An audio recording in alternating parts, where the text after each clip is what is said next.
In the dark annals of human history, few places evoke the same level of horror and revulsion as Auschwitz, the infamous Nazi concentration camp that operated from 1940 to 1945. Located in southern Poland, Auschwitz was the largest of the Nazi camps and consisted of three main sites: Auschwitz I, Auschwitz II Birkenau, and Auschwitz III Monowitz. It was at Auschwitz II Birkenau that the majority of the camp's estimated 1.1 million victims, most of them Jewish, were exterminated in gas chambers. Within its barbed wire fences, unimaginable atrocities were committed, and one of the most chilling was the medical experiments conducted in Block 10. Block 10 was a special section of Auschwitz where Nazi doctors performed twisted experiments on helpless prisoners. The chief perpetrator was Dr. Karl Klauberg, who began his heinous work in April 1943. Klauberg's primary focus was on finding a cheap and efficient method of mass sterilization. He subjected hundreds of Jewish women to excruciating experiments, injecting caustic substances like formalin, phenol, and nitric acid into their uteruses and causing severe pain, infections, and often death.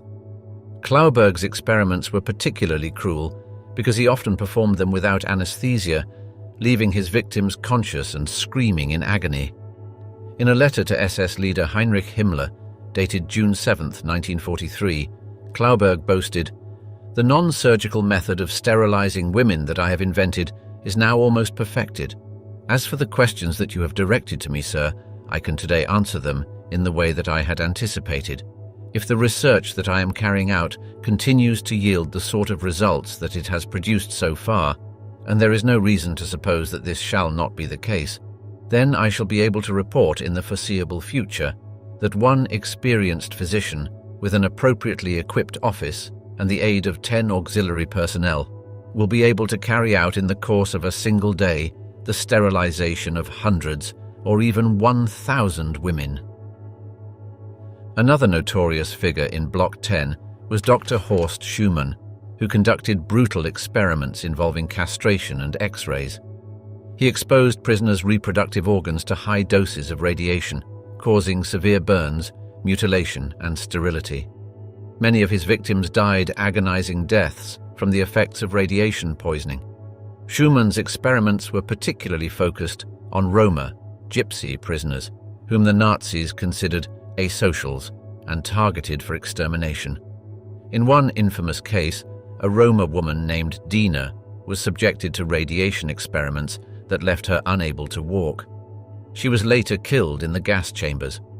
These included high-altitude experiments using decompression chambers, where prisoners were subjected to rapid changes in pressure to simulate conditions faced by Luftwaffe pilots. Freezing experiments, conducted by Dr. Sigmund Rascher, involved exposing prisoners to sub-zero temperatures to test the limits of human endurance. Additionally, tests of experimental drugs and chemicals, such as sulfanilamide and phosphorus burns, were inflicted upon prisoners' skin and internal organs.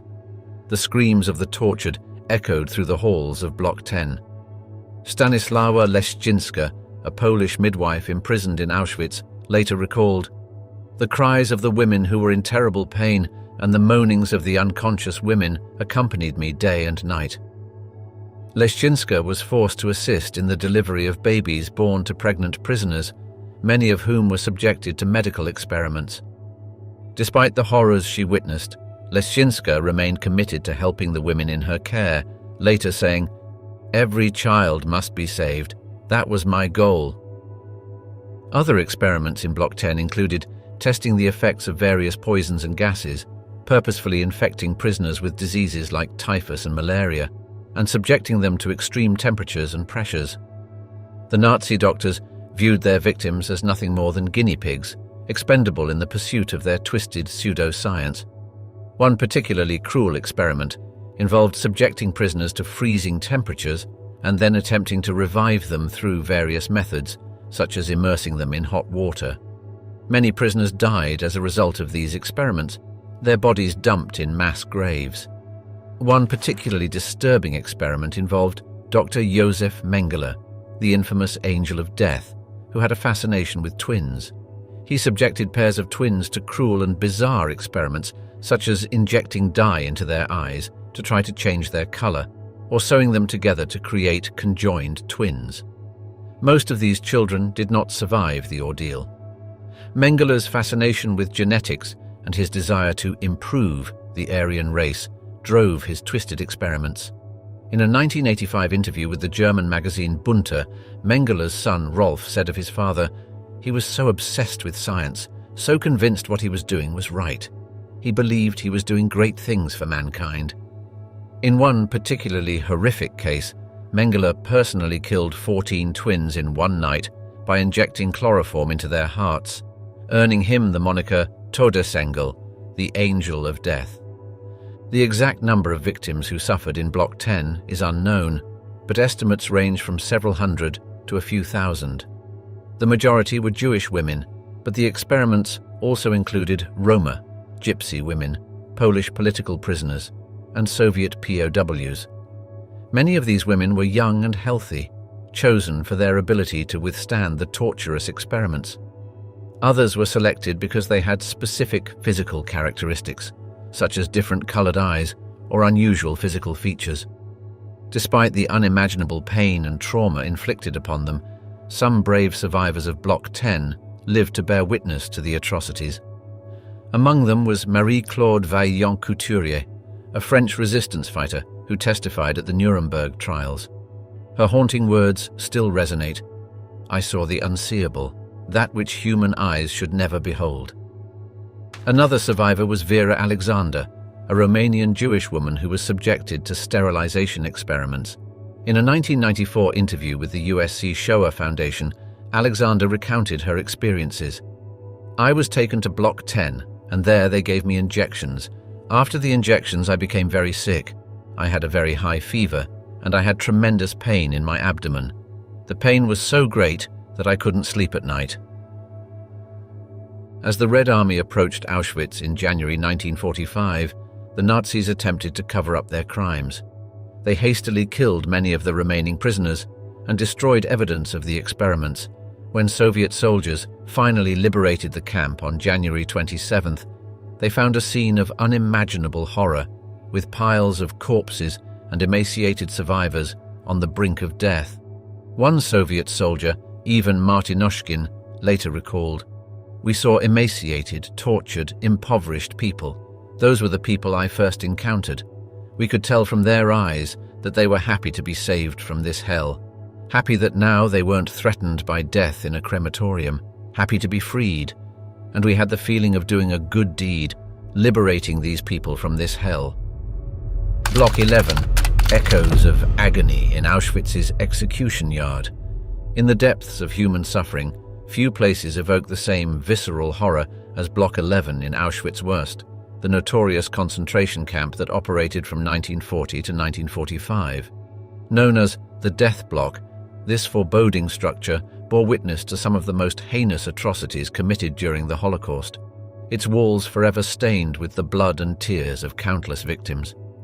Block 11 was a place of unimaginable terror, where the screams of the condemned echoed through the cold, damp air.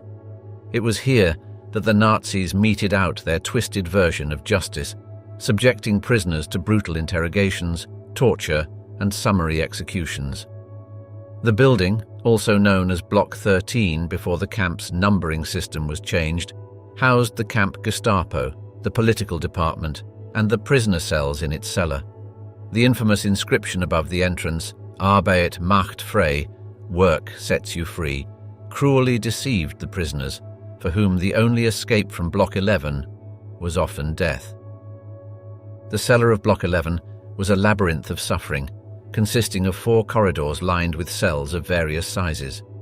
The largest cell, intended for mass detentions, measured 7.8 x 3.8 meters and was known as Staybunker, standing cell, because it was designed to hold up to 120 inmates who were forced to stand all night in complete darkness due to lack of space.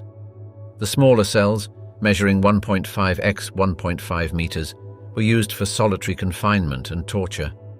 Prisoners were crammed into these cells, often without clothing and deprived of food and water for days on end. Many died from suffocation, while others were driven to insanity by the relentless torture and isolation. One of the most infamous rooms in Block 11 was Cell 22, the starvation cell. Here, prisoners were condemned to a slow and agonizing death, deprived of food and water until their bodies wasted away. In September 1941, a group of Soviet prisoners of war, including men named Dubinin, Galevsky, Nikiforov, and Semenov, were locked in this cell and left to die. When the cell was opened weeks later, only 4 of the original 74 men were found alive, surrounded by the corpses of their comrades. The starvation bunker was a favored punishment for prisoners caught attempting to escape or those accused of sabotage or resistance activities. The courtyard adjacent to Block 11 served as the execution site, where thousands of prisoners were shot against the death wall by SS guards. The first executions took place on November 11, 1941, when 151 prisoners were shot. Among them was a Polish priest named Father Maximilian Kolbe, who had volunteered to take the place of another prisoner condemned to death. Kolbe's selfless act of sacrifice echoed through the camp, a glimmer of humanity amidst the darkness. His final words, spoken to his fellow prisoners, were, "Hate is not creative, love alone is creative." Kolbe was later canonized by the Catholic Church, becoming a symbol of martyrdom and selflessness in the face of evil. Stanislaw Grzesiuk, a Polish prisoner who survived Auschwitz, recounted the harrowing sights and sounds of Block 11 in his memoir 5 Years in Auschwitz. From the cells of Block 11 came the terrible, heart-rending screams and moans of the tortured, intermingled with the bestial bellowing of the torturers. It was a veritable hell on earth, a hell that could be seen through the small, barred windows of the cells.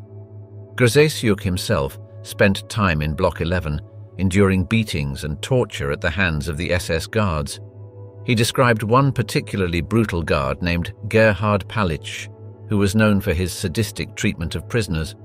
He had a face like a bulldog, and he was always smiling, but it was a smile that made your blood run cold. When he smiled, you knew that something terrible was about to happen. The walls of Block 11 bore witness to the unspeakable cruelty inflicted upon the prisoners. Josef Kret, another survivor, described the sadistic methods employed by the SS. They would beat us with rifle butts, kick us and set dogs on us. They would hang us by our arms, which they had tied behind our backs. They would pour cold water over us and leave us hanging like that for hours.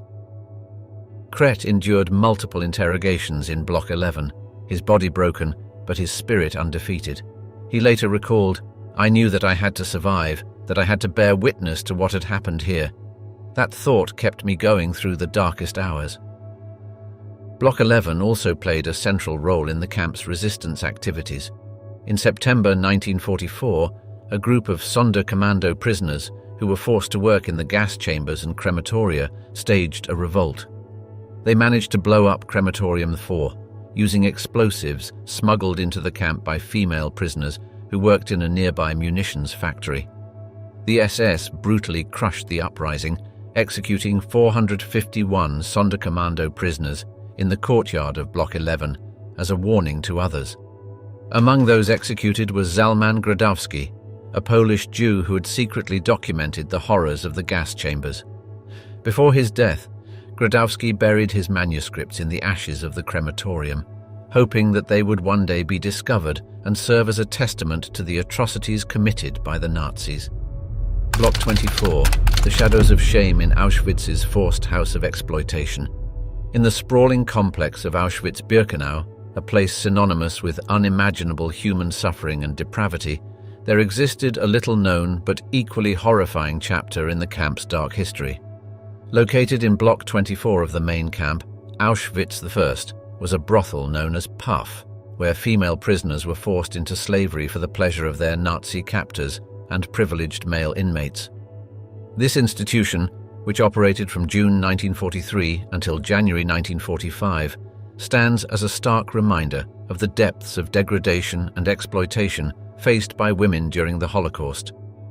Established in the summer of 1943 by order of SS leader Heinrich Himmler, The brothel was part of a larger system of rewards designed to increase productivity among the camp's slave laborers. The twisted logic behind the brothel was that it would serve as an incentive for male prisoners to work harder, with the promise of a visit to the puff as a perverse reward for meeting their quotas.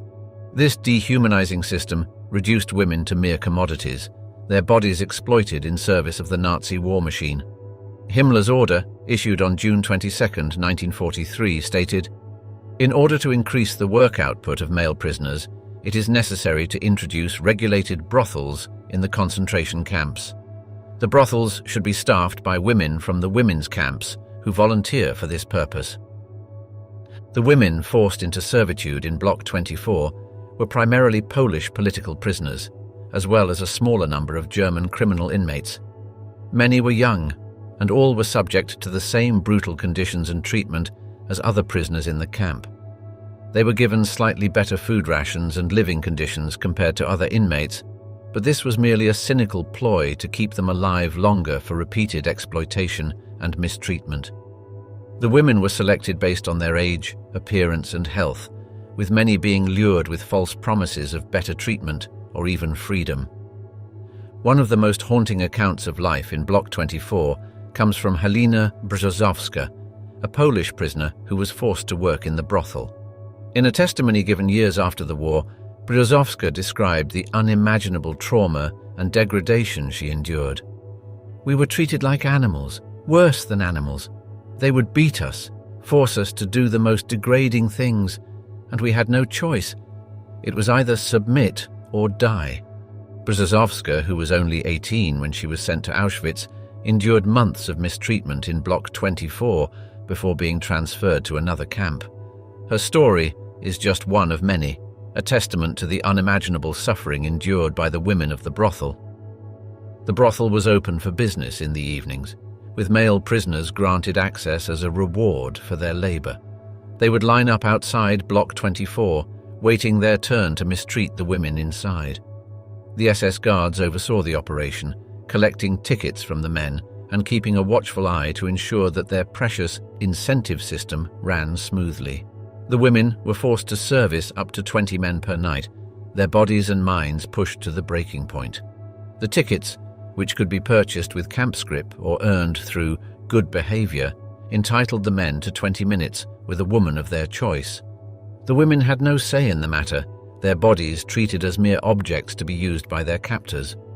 Irma Grez, one of the most notorious female SS guards in Auschwitz, was known to take sadistic pleasure in tormenting the women of Block 24. Grez, nicknamed the hyena of Auschwitz for her cruelty, would often personally select women for the brothel, subjecting them to humiliating inspections and brutal beatings. In a twisted display of power, she would force the women to remove their clothes and parade in front of the male prisoners, their shame and humiliation fueling her perverse satisfaction. Grez's sadism knew no bounds, as recounted by survivor Gisela Pearl in her memoir, "I Was a Doctor in Auschwitz." She took pleasure in selecting the most beautiful and healthy women and subjecting them to the most degrading and painful tortures. She would beat them, kick them, and set her dogs on them, and then she would send them to Block 24 to join the men. Despite the unimaginable suffering endured by the women of Block 24, some managed to find small ways to resist their oppressors and maintain a shred of dignity. Bronislawa Sucheka, another Polish prisoner forced into the brothel, recounted how the women would support each other and share what little food they had. "We tried to look out for each other, to keep each other sane," Sucheka recalled. "We would talk about our families, our homes, our dreams for the future. It was the only way to survive." The women would also find small ways to resist, such as secretly passing information to other prisoners or sabotaging the Nazis' efforts in whatever way they could. As the Red Army approached Auschwitz in January 1945, the Nazis began to evacuate the camp, forcing prisoners on brutal death marches to other locations. Many of the women from Block 24 were among those who endured these final, desperate acts of cruelty, their fate uncertain as they were marched away from the only life they had known for months or years. Some, like Brzozowska, survived the marches and the war, but the scars of their experiences would never fully heal. Others, like Alla Gertner, a Jewish prisoner forced into the brothel, were not so lucky. Gertner, along with 3 other women from Block 24, was hanged in January 1945 for her role in the Sonderkommando uprising, a brave act of resistance in the face of unimaginable odds. In recent years, efforts have been made to shed light on this often overlooked aspect of the Holocaust.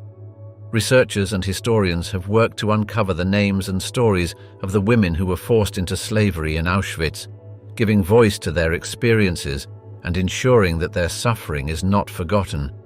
Books like Mothers in the Fatherland by Claudia Kuhns and Ravensbrück, Life and Death in Hitler's Concentration Camp for Women by Sarah Helm have helped to bring attention to the unique struggles faced by women during the Holocaust. Block 4, the power of remembrance. In the heart of Auschwitz, first, the main camp of the notorious Auschwitz-Birkenau complex, stands Block 4, a building that once housed prisoners, but now serves as a somber memorial to the lives lost and the unspeakable atrocities committed during the Holocaust. Within its walls, a museum has been established, displaying poignant reminders of the victims' humanity and the devastating toll of hatred and genocide. The block, originally constructed in the late 19th century as a Polish army barracks, was repurposed by the Nazis after the invasion of Poland in 1939.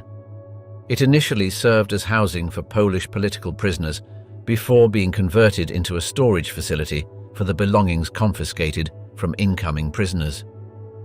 As visitors step into Block 4, they are immediately confronted with a chilling sight: a massive glass display case filled with thousands of shoes, each pair representing a life cut short by the Nazi killing machine. The shoes, in various styles and sizes, from delicate children's sandals to sturdy work boots, were confiscated from prisoners upon their arrival at the camp.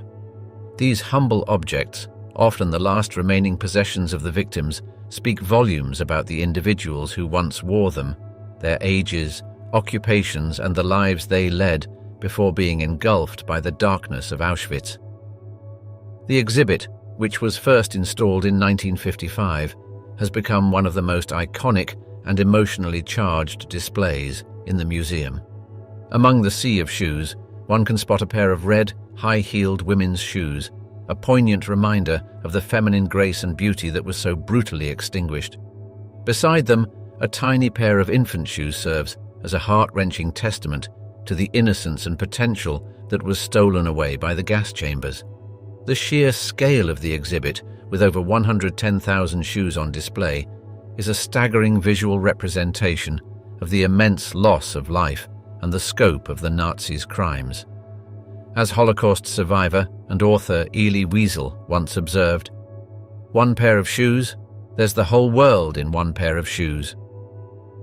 Moving further into the museum, visitors encounter another haunting exhibit, a collection of suitcases, each bearing the name, date of birth, and transport number of its owner. These suitcases, carefully labeled by the victims themselves in the vain hope of one day reclaiming their belongings, now stand as silent witnesses to the shattered dreams and the lives that were so cruelly uprooted. Names like Olga Kafka and Marcel Spitzer are etched onto the worn leather, serving as a powerful reminder that behind every number there was a unique individual with a story to tell. The suitcases were discovered in a separate storage building after the liberation of the camp in January 1945, and they were later incorporated into the museum's collection. One suitcase, bearing the name Peter Eisler, born August 3, 1926, catches the eye. Peter, a young Czech Jew, arrived at Auschwitz on September 4, 1943, along with his family. His suitcase, a tangible link to his brief life, now rests in Block 4, a testament to the youth and promise that was so senselessly extinguished. The museum's collection of over 3,800 suitcases offers a glimpse into the diverse backgrounds and identities of the victims from all walks of life and corners of Europe. Among them is the suitcase of Vera Voriskova, a Czech Jewish girl who was just 11 years old when she was deported to Auschwitz. Her suitcase, adorned with colorful stickers and her name written in a child's handwriting, is a heartbreaking reminder of the 1.5 million children who perished in the Holocaust.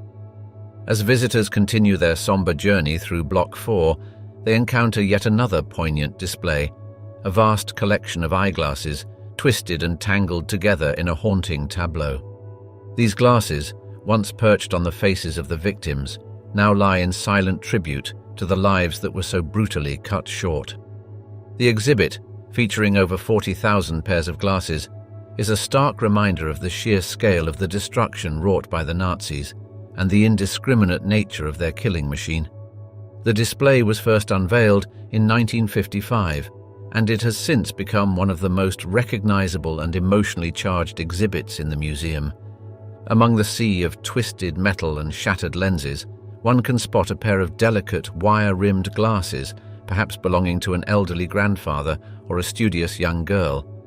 Beside them, a pair of thick, heavy-framed glasses serves as a reminder of the intellectuals, the artists, and the visionaries who were targeted by the Nazi regime. The glasses, like the shoes and suitcases, offer a deeply personal connection to the victims, humanizing them and forcing us to confront the immense loss of potential and talent.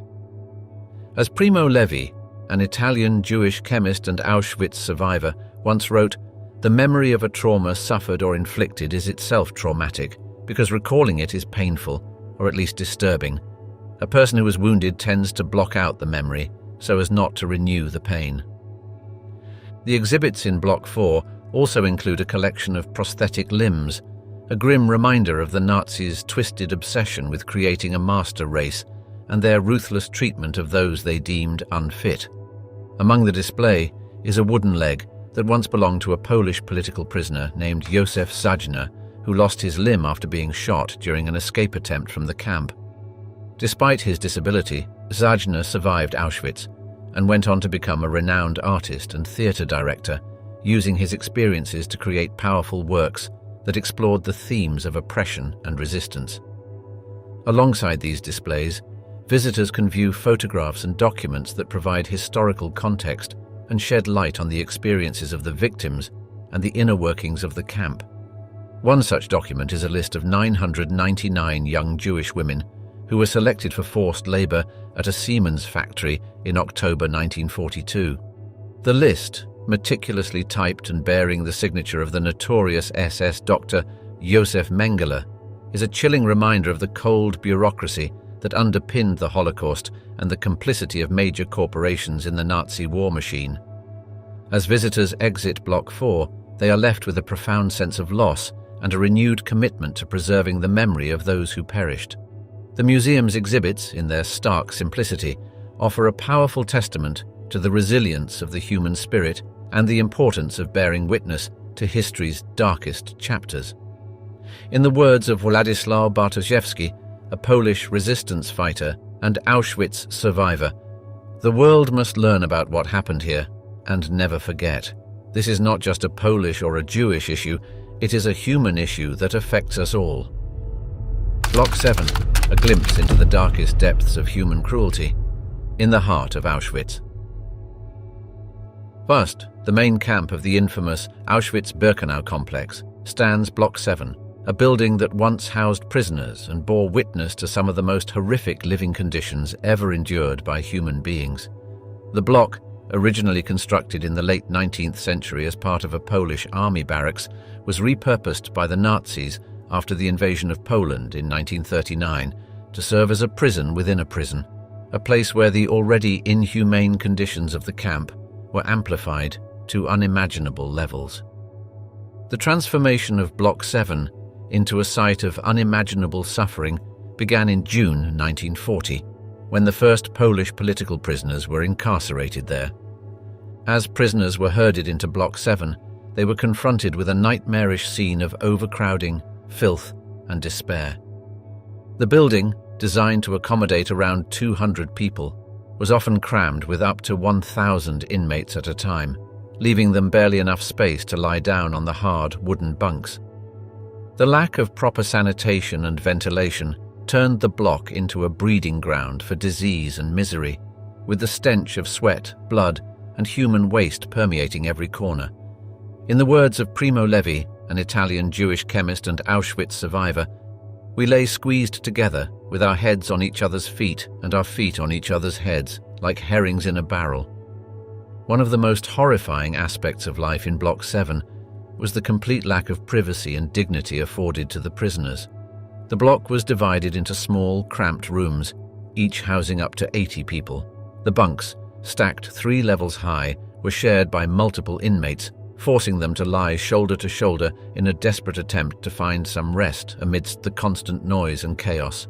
The overcrowding was so severe that prisoners often had to take turns sleeping, with some forced to stand or sit in the narrow aisles between the bunks. Józef Paczynski, a Polish political prisoner who was incarcerated in Block 7 in 1940, later described the nightmarish conditions. People were lying on top of each other, in 3 layers. There was no space to turn over or stretch out. We were like sardines in a can. The living conditions in Block 7 were further compounded by the scarcity of basic necessities, such as food, water, and medical care. Prisoners were given meager rations of thin soup and stale bread, barely enough to sustain them through the long hours of forced labor and the constant threat of violence from the SS guards. The lack of clean drinking water and proper hygiene facilities led to the rapid spread of diseases such as typhus, dysentery, and cholera, which claimed countless lives.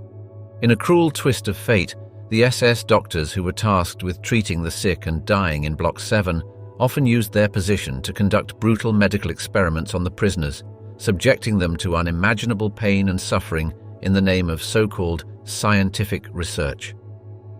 One of the most poignant reminders of the suffering endured in Block 7 is the story of Mala Zimmertbaum, a young Belgian Jewish woman who was imprisoned in the block in 1942.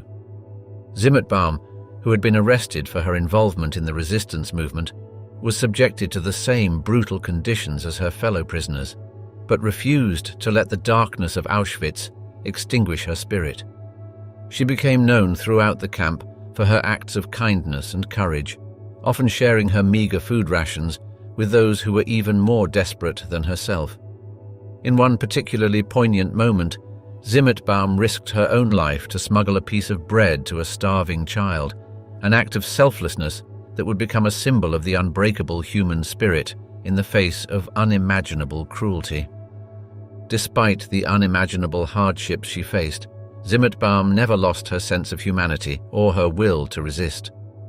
In June 1944, she and her Polish lover, Edward Galiński, staged a daring escape from the camp, becoming the first Jewish woman to ever break out of Auschwitz. Though they were eventually caught and executed, their story has become a symbol of the unbreakable human spirit and the power of love in the face of unimaginable cruelty. In the words of Elie Wiesel, the Nobel laureate and Auschwitz survivor, Mala Zimmertbaum was a heroine of the resistance. She fought not with weapons, but with her heart and her soul. Another haunting reminder of the horrors of Block 7 can be found in the stories of the children who were imprisoned there. Among them was Tova Friedman, a 6-year-old Jewish girl from Poland who arrived at Auschwitz in 1944 along with her mother and grandparents. Friedman, who was one of the youngest survivors of the camp, later recalled the unimaginable fear and confusion she felt as she was torn from her family and thrown into the chaos of Block 7. "I remember the bunk beds, 3 tiers high, and the crying and screaming of the children," Friedman recounted in a 2020 interview with The Guardian. "It was dark, and there was no food or water. We were so hungry and so thirsty. My mother kept telling me to be quiet, to not make any noise, because if we did, the Germans would come and take us away." Friedman and her mother managed to survive the horrors of Auschwitz, but the scars of their experience would never fully heal. For the rest of her life, Friedman would be haunted by the memories of the children who were not so lucky, the ones who disappeared into the gas chambers or succumbed to the unimaginable cruelty of the camp. Among them was the 4-year-old Italian boy, Sergio De Simone, who was subjected to brutal medical experiments by the notorious SS doctor Josef Mengele. De Simone, along with 19 other children, was killed by lethal injection to the heart in the final days of the camp's operation, a horrific act of cruelty that would forever haunt the survivors of Block 7. Block 21, Auschwitz's Infirmary of Despair. In the grim landscape of Auschwitz-Birkenau, where suffering and death reigned supreme, Block 21 stood as a macabre testament to the Nazis' utter disregard for human life. Designated as the camp's infirmary, this unassuming building bore witness to the final agonizing moments of countless prisoners who were left to die in squalor and agony, deprived of even the most basic medical care. The block, originally constructed in 1941 as part of the expansion of the Auschwitz I camp, was repurposed in 1942 to serve as a makeshift hospital, a cruel mockery of the Hippocratic Oath and the principles of compassion and healing. As the tide of human misery and suffering swelled within the confines of Auschwitz, Block 21 quickly became a dumping ground for the sick, the weak, and the dying. Prisoners who fell ill or sustained injuries during the brutal regimen of forced labor were unceremoniously dumped in the block, their fate sealed by the indifference and cruelty of their captors. The conditions within the infirmary were nothing short of horrific, with patients crammed together on filthy, lice-infested straw mattresses, their bodies ravaged by disease and malnutrition.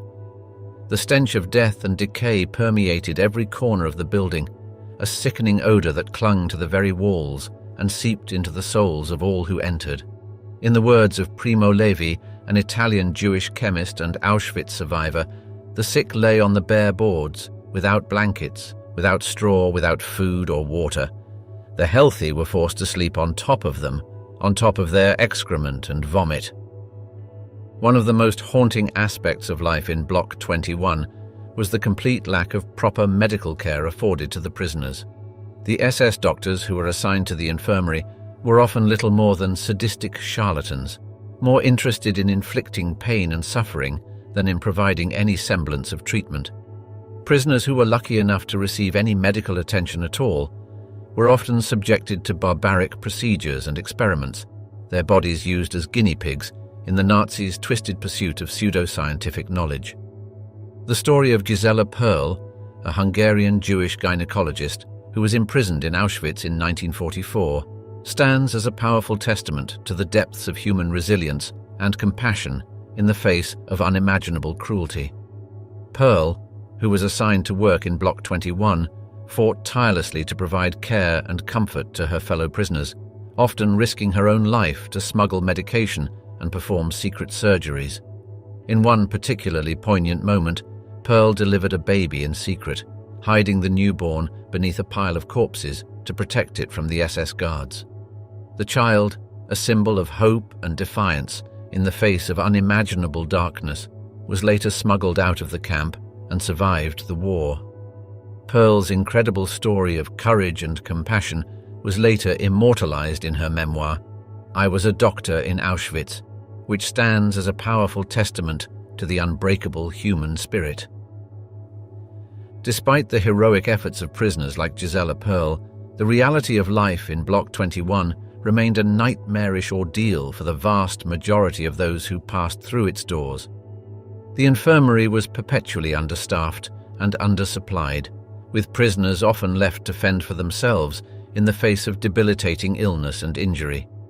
Many of those who were admitted to the block never left alive, their bodies eventually carried out and burned in the crematoria that belched black smoke into the sky day and night. It is estimated that between 1941 and 1945, over 1.1 million people were killed in Auschwitz-Birkenau, with countless more suffering and dying in places like Block 21. The scope of the tragedy is almost impossible to comprehend, as emphasized by the words of Elie Wiesel. The Holocaust was not 6 million, it was 1 + 1 + 1. One of the most poignant reminders of the horrors of Block 21 can be found in the story of Eddie de Wind, a Dutch Jewish doctor who was imprisoned in the camp in 1943. De Wind, who was assigned to work in the infirmary, later wrote a harrowing memoir of his experiences, detailing the unimaginable suffering and despair he witnessed on a daily basis. The living lay with the dead, and both were covered with lice and filth, he wrote. The sick were crying, shouting, cursing, and praying. It was a picture of hell on earth. De Win's memoir, Last Stop Auschwitz, stands as a vital record of the atrocities committed within the walls of Block 21 and a powerful reminder of the importance of bearing witness to the darkest chapters of human history. Another haunting tale from Block 21 is that of Marian Kolodziej, a Polish Catholic artist who was imprisoned in Auschwitz in 1940. Kolodziej, who was assigned to work as a stretcher-bearer in the infirmary, later created a series of stunning and deeply disturbing drawings based on his experiences in the camp. The drawings, which depict the horrific conditions and brutal treatment of prisoners in Block 21, are a visceral and deeply moving testament to the human capacity for both cruelty and resilience in the face of unimaginable adversity. In Kolodziej's own words, "I am not a painter of pretty pictures. I paint to bear witness, to shout about what I saw." As we close this chapter of history, we are left with the haunting memories of the atrocities committed within the walls of Auschwitz. From the gas chambers of crematoria 2 and 3 to the unimaginable suffering endured in Block 11, the stories of Auschwitz serve as a stark reminder of the depths of human cruelty and the resilience of the human spirit. As we reflect on the lessons of Auschwitz, let us heed the wise words of Anne Frank, who said, "In spite of everything, I still believe that people are really good at heart." Remembering the atrocities of Auschwitz, we must focus on the goodness that can come from learning about the past, ensuring we work towards a future where such evil is unthinkable. Thank you for joining me on this journey through the darkest chapter of human history.